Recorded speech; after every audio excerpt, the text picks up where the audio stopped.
ہزیمت والی شکست ان کو کفار مکہ کو ہوتی ہے۔ اور غزوہ بدر میں 2 لوگ ایسے وہاں پہ موجود ہیں اب لشکر میں کفار کے کہ جو مجبوراً لائے گئے ہیں اور جنہوں نے مسلمانوں کو کوئی نقصان بھی نہیں پہنچایا، اور وہ تھے عباس بن عبد المطلب رضی اللہ عنہ اور ایک یہ ابو العاص بن ربیع۔ لیکن بہرحال یہ قیدی تو بنے، اور جب یہ قیدی بنے تو پھر کہتے ہیں کہ سیدہ زینب رضی اللہ عنہ پر یہاں پر مکہ میں بہت زیادہ ان کو باتیں سننے کو ملیں کہ ابو العاص جو ہیں ان کو چھڑوانے کے لیے فدیہ دو۔ تو انہوں نے پھر وہ قیمتی ہار جو سیدہ خدیجہ رضی اللہ عنہ نے ان کو ان کی شادی کے موقع پر تحفے میں دیا تھا وہ بھیجا رسول اللہ صلی اللہ علیہ وسلم کی خدمت میں کہ یہ ہار رکھ لیں اور میرے شوہر کو واپس بھیج دیں، فدیے کے طور پر، رینسم کے طور پر ہار رکھ لیں۔ نبی صلی اللہ علیہ وسلم نے جب ہار دیکھا تو آپ صلی اللہ علیہ وسلم بہت غمگین ہو گئے اور آپ صلی اللہ علیہ وسلم رو بھی پڑے، اور آپ نے صحابہ کرام سے کہا کہ اگر تم چاہو تو ہار واپس کر دو اور اس کو بھی آزاد کر دو۔ تو صحابہ نے اگری کیا، وہ نبی صلی اللہ علیہ وسلم کی ہر خوشی کو اپنی ہر بات سے مقدم وہ رکھا کرتے تھے۔ تو یہ ہار جو ہے اور ابو العاص جو ہیں یہ دونوں واپس مکہ پہنچا دیے گئے۔ اب تقریباً 1 سال ان کو اکٹھا ملا ہے، اور داستان شروع کہاں سے ہوئی ہے؟ جب سے نبی صلی اللہ علیہ وسلم نبی بنے ہیں تو یہ ایک درد بھری، دکھ بھری داستان شروع ہوتی ہے کہ ایک ہنستا بستا کپل جو ہے وہ پہلے اپنے عزیز و اقارب کے پریشر کا شکار ہوتا ہے، پھر اس کے بعد وہ جدائی کا شکار ہوتا ہے۔ اب جدائی کی جو داستان ہے نا وہ صرف اتنی نہیں ہے کہ سیدہ زینب جو ہے وہ مکہ سے ہجرت کر کے مدینہ آ گئیں، بلکہ اس وقت وہ حاملہ بھی تھیں، اور ان کو جب نبی صلی اللہ علیہ وسلم نے ہار اور ابو العاص کو واپس بھیجا تھا تو ساتھ ان کو یہ فرمایا کہ تم زینب کو واپس میرے پاس بھیج دو، اور پھر ابو العاص نے یہ وعدہ پورا کیا اور یہ واپس گئے، اور انہوں نے مکہ سے زینب رضی اللہ عنہ کے واپس مدینہ بھیجنے کی تیاری شروع کروائی۔ تو وہاں پر ایک بڑے دلچسپ ایک بات ہوتی ہے کہ سیدہ زینب فرماتی ہیں کہ میں جن دنوں تیاری کر رہی تھی اپنے مدینہ جانے کی تو مجھے ہند بنت عتبہ نے کہا کہ سنا ہے کہ تم مدینہ جا رہی ہو، تو تمہیں اگر کوئی چیز چاہیے ہوئی تو مجھے بتانا، کیونکہ مردوں کو بعض اوقات عورتوں کی کچھ ضروریات کا پتہ نہیں ہوتا۔ تو سیدہ زینب فرماتی ہیں کہ ہند اپنی آفر میں بڑی سنسیئر تھی، لیکن میں نے اپنی بات جو ہے اس کو آؤٹ کرنا، اپنے راز کو آؤٹ کرنا میں نے مناسب نہیں سمجھا، اور میں نے خاموشی ہی رکھی اور ان کی کوئی مدد میں نے نہیں لی۔ پھر ان کے دیور، ان کے خالہ زاد بھائی بھی تھے کنانہ، وہ ان کو لے کر چلے، اور ذرا سا بھی باہر ہی نکلے تھے کہ حبار بن اسود اور 1-2 اور لوگ جو ہیں وہ آ گئے، اور انہوں نے کہا کہ ہم تو نہیں جانے دیں گے، اور بلا وجہ کا ایک یہ پریجڈس تھا۔ اور اس وقت پھر حبار بن اسود نے کوئی نیزہ یا کوئی تیر مارا جو سیدہ زینب کو لگا، یہ اونٹ پر سے گری بھی ہیں، ان کو زخم بھی آیا ہے۔ بہرحال پھر اس وقت ابو سفیان آئے اور انہوں نے آ کر تو کنانہ سے کہا کہ تم جانتے ہو کہ ابھی بدر میں کیا ہوا ہے ہمارے ساتھ، اور اس طرح تم دن دہاڑے محمد صلی اللہ علیہ وسلم کی بیٹی کو لے کر جاؤ گے تو ہم تو بہت بے عزتی محسوس کریں گے، تو تم معاملے کو رفع دفع ہونے دو، اور تم ذرا مدم ہو جائے گا معاملہ تو تم پھر اس کو رات کو کسی وقت لے کر نکل جانا۔ تو پھر یہ رات کو لے کر نکلے، اور نبی صلی اللہ علیہ وسلم کے پاس جب پہنچے تو آپ صلی اللہ علیہ وسلم کو سیدہ زینب نے اپنی ساری داستان سنائی، تو آپ صلی اللہ علیہ وسلم نے فرمایا ہی خیر بناتی اصیبت فیہ، کہ یہ میری سب سے اچھی بیٹی ہے جو میری محبت میں ستائی گئی ہے، جس کو میری وجہ سے تکلیف پہنچائی گئی ہے۔ ناظرین، یہاں ہم لیتے ہیں چھوٹا سا ایک بریک کے بعد سیدہ زینب کا تذکرہ جاری رکھیں گے، ہمارے ساتھ رہیے گا۔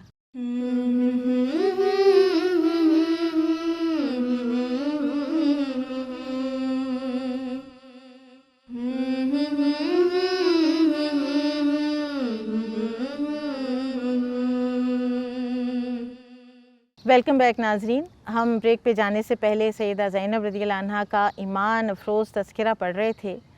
کہ جب وہ مدینہ تشریف لے آتی ہیں تو پھر یہ سن 2 ہجری ہے۔ سن 6 ہجری میں ابو العاص بن ربیع ایک کیروین لے کر جا رہے ہوتے ہیں، مسلمان ان کو پکڑتے ہیں، وہ مدینہ آتے ہیں، تو وہ مدینہ میں کسی طریقے سیدہ زینب رضی اللہ عنہا کے گھر پہنچتے ہیں، اور سیدہ زینب رضی اللہ عنہا فجر کی نماز کے بعد اعلان کرتی ہیں کہ میں زینب بنت محمد ہوں اور میں نے ابو العاص کو پناہ دی ہے۔ اور نبی صلی اللہ علیہ وسلم جب نماز سے سلام پھیرتے ہیں تو آپ صحابہ سے پوچھتے ہیں کہ کیا تم لوگوں نے وہی کچھ سنا جو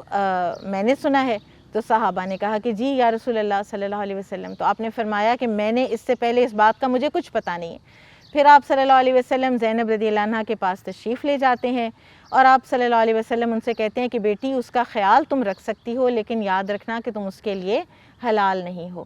پھر اس کے بعد ابو العاص کو مسلمان ان کی ہر چیز دے کر واپس بھیج دیتے ہیں مکہ۔ وہاں جا کر ان کو ہر چیز واپس کر کے قریش مکہ کو اور ان کو تسلی دے کر اور ان سے تسلی لے کر کہ میں نے تمہاری ہر چیز، ہر امانت واپس دے دی ہے، اور اس کے بعد ابو العاص شہادہ کہتے ہیں اور واپس مدینہ تشریف لے آتے ہیں۔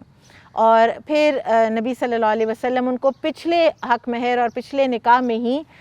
سیدہ زینب کو ان کے نکاح میں واپس دے دیتے ہیں۔ اور پھر اس کے بعد سیدہ زینب رضی اللہ عنہ کچھ ہی عرصہ زندہ رہتی ہیں اور سن 8 ہجری میں ان کا اسی زخم سے جو حبار بن الاسود نے نیزہ مارا تھا، اسی زخم سے ان کا انتقال ہوتا ہے۔ سیدہ زینب کا جب انتقال ہوتا ہے تو اس وقت رسول اللہ صلی اللہ علیہ وسلم بہت غمگین ہوئے۔ اور پھر آپ دیکھیں کہ جو غسل میت ہے وہ کنہوں نے کرایا؟ 2 امہات المومنین، ام سلمہ رضی اللہ عنہ اور سودا رضی اللہ عنہ، اور آپ کے ساتھ پھر ام ایمن رضی اللہ عنہ اور انصار میں سے ام عطیہ رضی اللہ عنہ تھیں۔ اور آپ صلی اللہ علیہ وسلم باہر بیٹھ گئے اور آپ نے فرمایا کہ جب تم لوگ فارغ ہو لو تو مجھے بتانا۔ تو انہوں نے غسل کے بعد انہیں بتایا تو آپ صلی اللہ علیہ وسلم نے اپنا تہبند دیا اور فرمایا کہ اس کو کفن کے اندر ڈال دو۔ اور پھر انس بن مالک رضی اللہ عنہ فرماتے ہیں کہ آپ صلی اللہ علیہ وسلم بہت غمگین تھے، اور سیدہ زینب رضی اللہ عنہ کے انتقال پر جو خواتین ہیں مدینہ کی اور صحابیات، انہوں نے رونا شروع کیا اور چیخنے کی آوازیں آنے لگ گئیں۔ تو عمر رضی اللہ عنہ ان کو سختی سے منع کرنے لگے، تو آپ صلی اللہ علیہ وسلم نے روک دیا کہ یہ تو یعنی رونا جو ہے وہ جائز ہے، وہ درست ہے، اور دل کا غم بھی جائز اور درست ہے۔ یہ جو ہاتھوں سے اور زبان سے جو ایکشنز کیے جاتے ہیں تو وہ شیطان کی طرف سے ہیں۔ پھر اسی طرح سے ناظرین ہمیں پتہ چلتا ہے کہ علماء کرام کہتے ہیں کہ زینب رضی اللہ عنہ شہیدہ تھیں، ماتت شہیدہ، کیونکہ ان کا اس زخم سے ہی انتقال ہوا تھا کہ جو ان کو حبار بن اسود نے لگایا تھا۔ ان کی اولاد میں سیدہ امامہ رضی اللہ عنہ تھیں، جن کو کہ آپ صلی اللہ علیہ وسلم بہت زیادہ پیار کیا کرتے تھے، اور ایک ان کے بیٹے تھے۔ یہ وہ واقعہ جو ہے نا کہ نبی صلی اللہ علیہ وسلم کی ایک بیٹی کا ایک بچہ وفات پا رہا تھا اور آپ صلی اللہ علیہ وسلم کو انہوں نے بلا بھیجا اور آپ صلی اللہ علیہ وسلم تشریف لے گئے، پہلے صبر کی تلقین کر بھیجی اور پھر تشریف لے گئے، اور یہ انہی کے بیٹے تھے زینب رضی اللہ عنہ کے۔ اور جب وہ وفات پا گئے تو آپ صلی اللہ علیہ وسلم روئے، تو صحابی نے پوچھا کہ یا رسول اللہ صلی اللہ علیہ وسلم کہ آپ بھی روتے ہیں؟ تو آپ نے فرمایا کہ یہ تو اللہ تعالیٰ کی رحمت ہے کہ جو اللہ تعالیٰ نے ایک انسان کے دل میں ڈالی ہے۔ تو یہ ہے ایک بہت مختصر تذکرہ سیدہ زینب رضی اللہ تعالیٰ عنہ کا۔ آپ میں سے کوئی اس کے بارے میں کچھ بات کہنا چاہے گا؟ ابھی آپ نے جیسے ذکر کیا کہ حضرت زینب رضی اللہ عنہا کے وصال کے وقت حضرت سودا رضی اللہ عنہا اور حضرت ام سلمہ، حضرت ام ایمن اور حضرت ام عطیہ رضی اللہ عنہا جو تھیں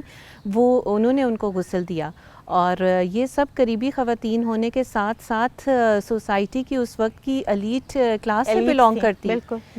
بلانگ کرتی تھی۔ جبکہ آپ اگر ہمارے ہاں دیکھیں تو ہمارے معاشرے میں تو اب ایک پروفیشنل جو لوگ ہوتے ہیں ان سے خدمات لی جانے لگ گئی ہیں غسل میت کروانے کے لیے، اور ایک خاص طبقہ ہوتا ہے جو کہ صرف غسل میت کروائے گا، اور پھر میت جو ہے وہ ان کے رحم و کرم پر ہوتی ہے۔ میرا اسی طرح سے ایک دفعہ ایک گھر جانا ہوا جہاں پہ فوتگی ہو گئی تھی، اور جو والدہ تھی فوت ہوئی تھی تو ان کی جو بیٹی تھی اور نواسیاں تھیں ان کو معلوم ہی نہیں تھا کہ کیسے غسل کروانا ہے، اور انہوں نے اسی طرح سے ایک پروفیشنل خاتون کو بلایا ہوا تھا اور وہ بالکل غیر مسنون طریقہ ان کو بتا رہی تھی کہ اس طرح سے ہم جو ہے وہ غسل کروائیں گے۔ تو جبکہ ہمارے دین میں تو ہمیں بتایا جاتا ہے کہ ہر مسلمان عورت اور مرد کو غسل میت مسنون طریقہ آنا چاہیے، بالکل آنا چاہیے، اور یہ ایک میت کا حق ہے کہ اس کے پیارے جو ہیں رشتہ دار جو ہیں اس کو پیار محبت خیال سے جس طرح سے غسل دے سکتے ہیں اور کوئی نہیں دے سکتا ہے۔ تو اس لیے ہمیں سب کو یہ معلوم ہونا چاہیے اچھے طریقے سے۔ میں اسی طرح سے ایک دینی ادارے کو جانتی ہوں جن کی جو سوشل ویلفیئر کی ٹیم ہے وہ مختلف جگہوں پر جا جا کر خواتین کو ان کی ٹریننگز دیتی ہیں کہ کس طرح سے غسل میت جو ہے وہ کروایا جائے، اور خواتین وہ بہت بھرپور طریقے سے اس میں حصہ بھی لیتی ہیں اور فائدہ بھی اٹھاتی ہیں. تو اس لیے ہم سب کو یہ بہت اچھے طریقے سے سیکھنا چاہیے تاکہ ہم جو میت کا حق ہے اس کو پورا کر سکیں. اور اسی طرح سے اس بارے میں ہمیں خوشخبریاں بھی بتائی گئی ہیں. نبی صلی اللہ علیہ وسلم نے فرمایا کہ جس نے میت کو غسل دیا اور اس کی پردہ پوشی کی تو اللہ سبحانہ و تعالیٰ اس کے گناہوں کی پردہ پوشی فرمائے گا. اور اسی طرح سے ہمیں ملتا ہے کہ جس نے کفن پہنایا تو اس کو جنت کے ریشم باریک لباس پہنایا جائے گا. تو ہم سب کو یہ عمل جو ہے وہ ضرور سیکھنا چاہیے. بالکل. اور ہمارے معاشرے میں بعض اوقات اس کو آر سمجھا جانے لگ جاتا ہے، اور لوگوں کے دلوں میں اس کا ایک خوف ہوتا ہے اور وہ خود کہتے ہیں کہ ہم نہیں یہ سیکھنا چاہتے ہیں. اور اسی طرح سے میری ایک اور بات ذہن میں آ رہی تھی جس سے آپ نے ذکر کیا کہ جب حضرت زینب کا وصال ہوا تو اس وقت جو خواتین تھی وہ بہت زیادہ رونے لگ گئی اور چیخنے لگ گئی، اور نبی صلی اللہ علیہ وسلم نے فوراً ان کو روکا اس چیز سے اور یہ بتایا کہ جو غم کا اظہار ہے وہ آنکھ اور دل سے تو ٹھیک ہے، اللہ کی طرف سے ہے، لیکن جو ہے وہ زبان اور ہاتھ سے اگر ہے تو وہ شیطان کی طرف سے ہے. آپ دیکھیں کہ کفر و شرک کے بعد جو سب سے بڑا گناہ ہے وہ بدعت ہے. اور اگر آپ ہمارے ہاں دین کے نام پہ جو رسم و رواج رائج ہیں ان کی فہرست کو جب دیکھیں تو اس میں سب سے زیادہ ہمیں جنازے کے مسائل ملتے ہیں. اور ان تمام بدعات میں ہمیں جو ایک بدعت ملتی ہے وہ یہ ہے کہ میت کے پاس نوحہ کرنا، بین کرنا، چیخنا چلانا. اور کتنی ایک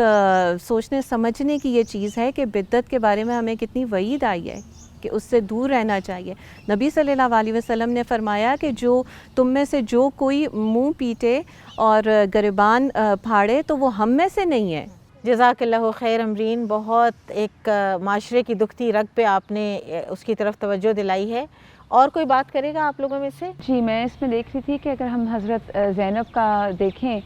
تو تنہا وہ مکہ میں رہی ہیں. ان کے والد ہجرت کر گئے، والدہ کا انتقال ہو چکا ہے، بہنیں سب جا چکی ہیں، اور شوہر جو ہے وہ اس نے اسلام قبول نہیں کیا اور وہاں پہ وہ رہ رہی ہیں اور ایڈجسٹ کر رہی ہیں. تو اس سے ہمیں بہت ساری سیکھنے کی بات ہے کیونکہ دیکھیے بہت ینگ تھی وہ اس وقت، اور وہ اس اتنی ارلی ایج کے اندر وہ وہاں پہ ایڈجسٹ کر رہی ہیں اور اپنے ایمان پر کمپرومائز نہیں کر رہی. اتنی ینگ ایج میں ان کو اس بات کی اویئرنیس ہے کہ ایمان جو ہے اور اس پہ استقامت جو ہے وہ کتنی امپورٹنٹ چیز ہے. اور ہمارے ہاں تو عموماً بچیاں جو ہوتی ہیں جب بیاہ کے کہیں جاتی ہیں اور گھر کا ماحول بدلتا ہے تو وہ ایک دم جو ہے وہ ماحول کو اڈاپٹ کر لیتی ہیں، خواہ وہ ان کی اپ برنگنگ کے مطابق ہو یا نہ ہو. اگر ایک بچی دیندار ہے، دین پڑھی ہوئی ہے اور دین پر پردہ اور صلاۃ کی پابند بچی ہے اور وہ کسی ایسے گھرانے میں جاتی ہے جہاں پہ یہ چیزیں تھوڑی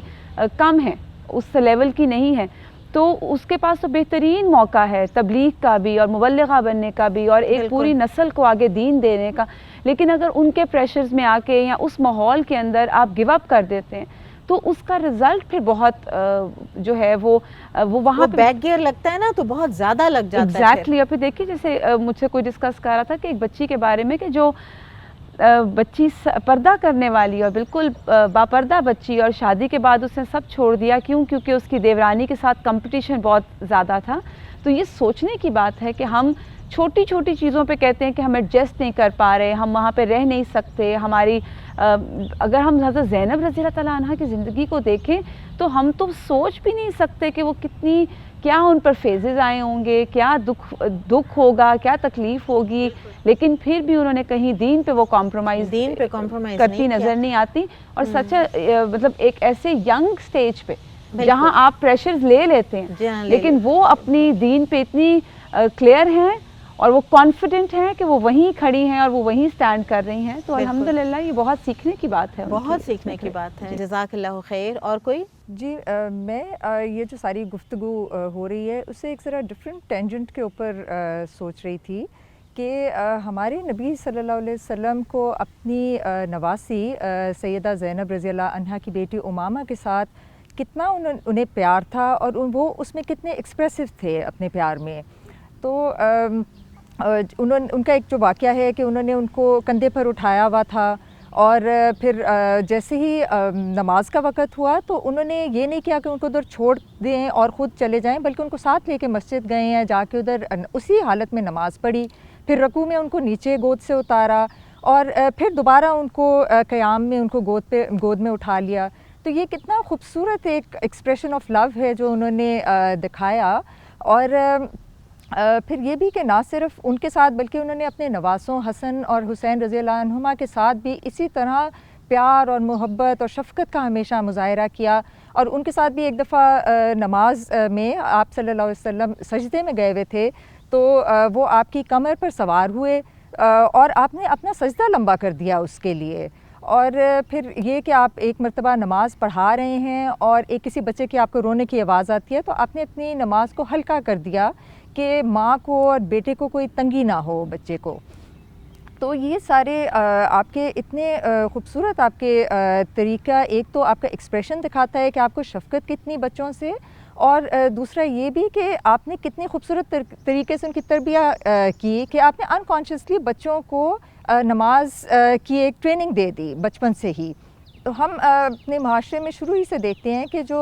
مرد حضرات ہیں وہ اپنے بچوں کے ساتھ اسپیشلی بیٹیوں کے ساتھ پبلکلی افیکشن شو کرنے میں تھوڑا سا آر محسوس کرتے ہیں، جبکہ ہمارے نبی صلی اللہ علیہ وسلم نے تو لڑکے اور لڑکیوں میں کوئی فرق نہیں کیا. اور آپ صلی اللہ علیہ وسلم نے فرمایا کہ اللہ سے ڈرو اور اپنے بچوں سے برابری سے پیش آؤ. اور آپ نے یہ بھی فرمایا کہ جس شخص کی ایک بیٹی ہو اور وہ اس کو کوئی ایذا نہ پہنچائے اور اس کے ساتھ کوئی برائی نہ کرے اور دوسروں یعنی لڑکوں کو اس کے اوپر ترجیح نہ دے تو اللہ تعالیٰ اس کو جنت میں جگہ دیں گے. تو ہم یہی دیکھتے ہیں کہ سائیکولوجیکلی بھی ہم دیکھتے ہیں کہ یہ جو شفقت کا جو ایکسپریشن ہے یہ کتنا امپورٹنٹ ہے بچوں کے لیے، اور اس سے ایک ان میں بڑا پازیٹیو ایفیکٹ بھی آتا ہے. اور پھر یہ کہ ان میں کانفیڈنس آتا ہے بچوں میں اور سیکیورٹی کا انہیں احساس ہوتا ہے. اور یہ نہ صرف چھوٹے بچوں بلکہ ٹین ایجرز کے لیے بھی یہ بہت ضروری ہے، بیکاز ان کی بڑی امپریشنیبل ایج ہوتی ہے اور وہ اس وقت ان کی پرسنالٹی بلڈنگ کے لیے یہ بہت ضروری ہے. اور پھر اس کا پوری سوسائٹی کے اوپر بھی بڑا پازیٹیو ایفیکٹ ہوتا ہے. حضرت ابو ہریرہ رضی اللہ عنہ نے فرمایا کہ ایک مرتبہ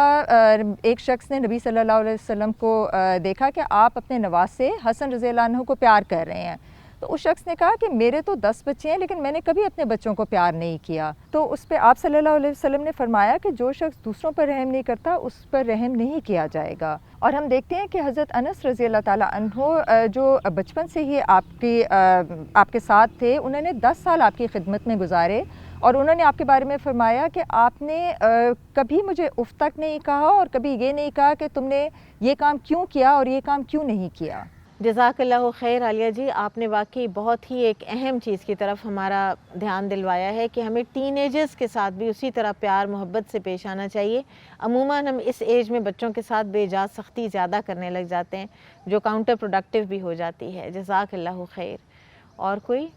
آپا اس سارے واقعے میں وہ جو حبار بن اسود تھا جس نے حضرت زینب رضی اللہ تعالیٰ عنہا پہ نیزے سے حملہ کیا تھا، تو اس کو رسول صلی اللہ علیہ وآلہ وسلم معاف فرما دیتے ہیں. تو اسلام کی سربلندی میں یہ معافی کا جو ایکسپریشن ہے کتنا خوبصورت ہے. تھرو آؤٹ اللہ تعالیٰ بھی معاف فرماتے ہیں کہ جب اللہ تعالیٰ کہتے ہیں، خود اللہ تعالیٰ کہتے ہیں کہ کون ہے جو مجھ سے معافی مانگے، ایون بنی آدم اگر میرے پاس گناہوں سے بھری ہوئی زمین لے آئے تو میں اس کو معاف فرما دوں گا. اور پھر اس کے بعد جب ماضی میں اگر ہم دیکھتے ہیں تو وہ 100 انسانوں کا جو قاتل تھا، کس طرح اس نے معافی مانگی اور کس طرح اللہ تعالیٰ نے اسے معاف فرما دیا.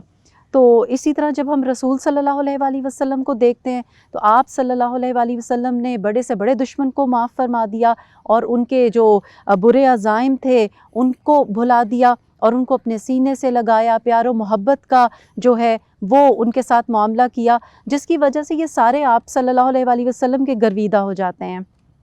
جیسے وہ جو عورت آپ صلی اللہ علیہ وآلہ وسلم کی راہ میں کانٹے بچھاتی تھی، طائف کا واقعہ ہم سب کو پتہ ہے کہ کس طرح وہ پہاڑوں کا فرشتہ آ گیا تھا اور اس نے کہا آپ صلی اللہ علیہ وآلہ وسلم مجھے حکم دیں تو میں اس وادی کو 2 پہاڑوں کے درمیان میں مسل دوں. اور پھر اس کے بعد آپ صلی اللہ علیہ وآلہ وسلم کی جب وہ واقعہ ہے کہ جس پہ چادر تھی آپ صلی اللہ علیہ وآلہ وسلم کی گردن میں اور ایک شخص نے آ کے اس کو کھینچا اور تلوار آپ پہ تان لی، اس کو آپ نے معاف فرما دیا. اور پھر آپ دیکھیے کہ حضرت حمزہ رضی اللہ تعالیٰ عنہ کے قاتل کو